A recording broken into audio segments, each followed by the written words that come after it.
Hello everyone. तो आज हम एनडी की हिस्ट्री के जो हमने पिछला किया था इंदुस वैली सिविलाइजेशन वो खत्म हो चुका है। तो अब हम नेक्स्ट टॉपिक को स्टार्ट करने जा रहे हैं जिसका नाम है द वैदिक एज।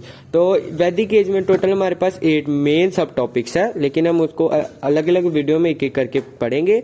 तो आज हम सिर्फ वैदिक एज के बारे में पढ़ेंगे। तो मैं आपको बताऊं वैदिक एज होती क्या है। The history of the Vedic India is now are the legal through it the religion text the Ved which give a period its name.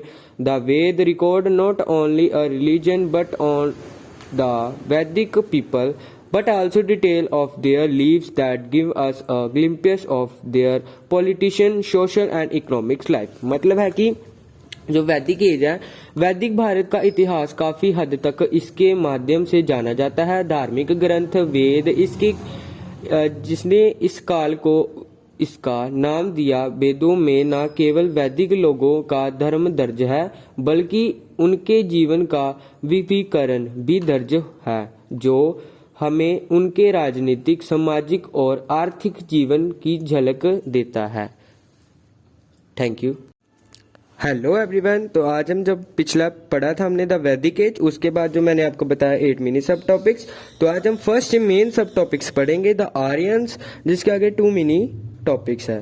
तो इसमें बताया आर्यंस में हमें ये बताया कि there are so many theoretical about the origin of Aryans. The most accepted view is that they lived in the great steppe land which stretches from Poland to Central Asia. There was semi nomadic people. मतलब है कि आर्या की संपत्ति के बारे में कई सिद्धांत है।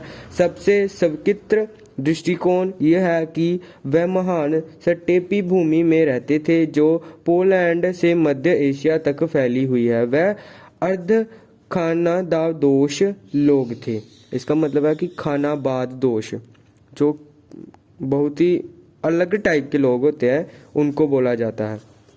Second is the Bhojone Kali inscription dated 14 BC give that information about peace treaty between the Hittites and the Mitannies, ruler of the Hittites, in which the name of the Vedic gods Indra, Mitra, Nistraya and Varuna are mentioned. There spotted the view of Central Asia homeland theory that Central Asia was Aryan homeland। मतलब है 1400 ईसा पूर्व के बुगाज कई शिलालेख से हित्तियों और हतानी के मिस्ताबीस शासनों के बीच शांत सिद्धि की जानकारी मिलती है, जिसमें वैदिक देवताओं इंद्र, मिस्र, नातस्य और वरुण के नाम का उल्लेख है। इस मध्यम एशिया मातृभूमि सिद्धांत के दृष्टिकोण का समर्थन करता है कि मध्य एशिया आर्य की मातृभूमि थी। Third one is Vedic age was divided into 2 parts which are the following of first second. इसके 2 पार्ट में ये मतलब वैदिक एज है जो बांटी गई है।